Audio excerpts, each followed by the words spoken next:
Hello, thanks for being in a new video. This time I have for you the top 3 of the lower mid-range of most recommended devices to buy this season. Let's get started.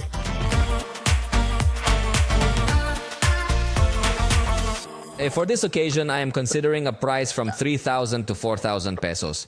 It is a short range. You know that the distribution of the ranges can vary a lot depending on the prices we want to assign. But for this occasion, I assigned this one.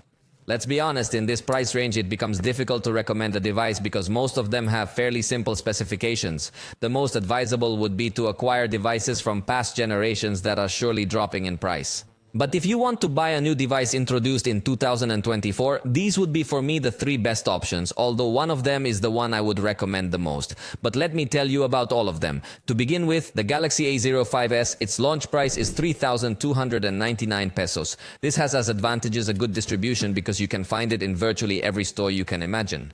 In addition, this also gives you the possibility to look for the store that offers you the best discount, because since there are so many stores, they all compete with each other to see who manages to convince you to buy it. It will also take good backlit selfies, but possibly the most attractive thing is the software, because for example, it will offer floating windows and many other tools that are not normally available on other smartphones. In fact, it also comes with Samsung members, so it has several benefits for being a Galaxy. It will also be compatible with the entire Galaxy ecosystem. So if you want to have Galaxy bots that work very well with your cell phone or a Galaxy Watch, everything will work fine. In fact, it also comes with Samsung members, so it has several benefits for being a Galaxy. It will also be compatible with the entire Galaxy ecosystem. So if you want to have Galaxy bots that work very well with your cell phone or a Galaxy Watch, everything will work fine. In this price range, it will be very complicated for any other manufacturer to offer you a promise of updates. So I think it's a device that can have a good lifespan. And finally, its processor is the Snapdragon 680. This processor, I must tell you that it is not very modern or very powerful, but believe me, there are manufacturers that integrate this processor in devices that cost more than twice what this one costs, so it does not seem to me a bad addition in this price range. Anyway, it is not a device that is going to be super fast. I would recommend it for simple users who are maybe going to open 3 or 4 apps max, because otherwise if you're going to feel a sluggish experience, go with the next Poco M6 Pro. This one has a launch price of 3,999 pesos. Let me tell you, for me this would be the ideal one in this price range, only its main disadvantage is that it doesn't have as wide distribution as Samsung, so it might be a little more complicated to find it in a physical store. You're generally going to find it in online stores, but it has 256 gigabytes of storage with a slightly more expensive 512 version that falls out of this price range, but it's also available. It has a design with ultra-reduced bezels around the screen.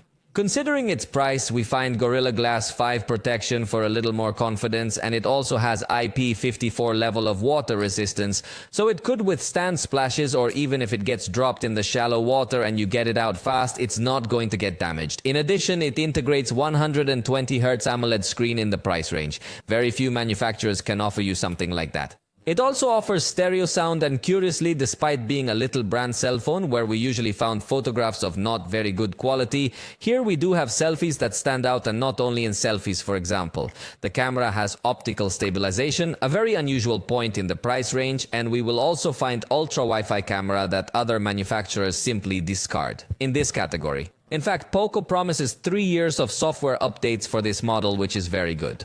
It also has infrared to work as a universal remote control, and even has a fingerprint reader inside the screen that gives it a much more modern touch and looks like a more expensive device. As you can see, it has very good features. That's why I insist that for me this would be the most recommended of the category, but I wanted to add other options in case you are interested. It also supports 67 watts charging, so it charges from 0 to 100 in less than an hour.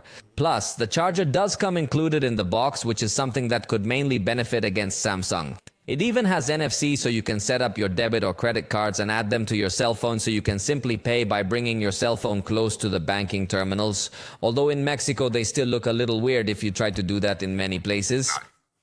And its processor is the Helio G99, which in this price range seems to me a very good processor, since the vast majority of manufacturers in this category will put much simpler processors. And finally, Galaxy M15, which has an introductory price of 3,999 pesos, although you know that the price can vary. Possibly you can find these devices cheaper, but we evaluate all products with the launch price to try to be fair with everything that is launched throughout the year. This one offers you a 90 Hz AMOLED screen. It's not the best screen in the category, but it's a very good screen. In addition, it supports high-resolution audio codec in case you want to use wireless headphones with very good quality. It also integrates ultra-wide camera and takes good portrait pictures. Possibly in the category, it is one of the best cameras you will find. In addition, it promises 4 years of software updates and 5 years of security patches, so possibly in the category, it is the device that is going to have the longest lifespan.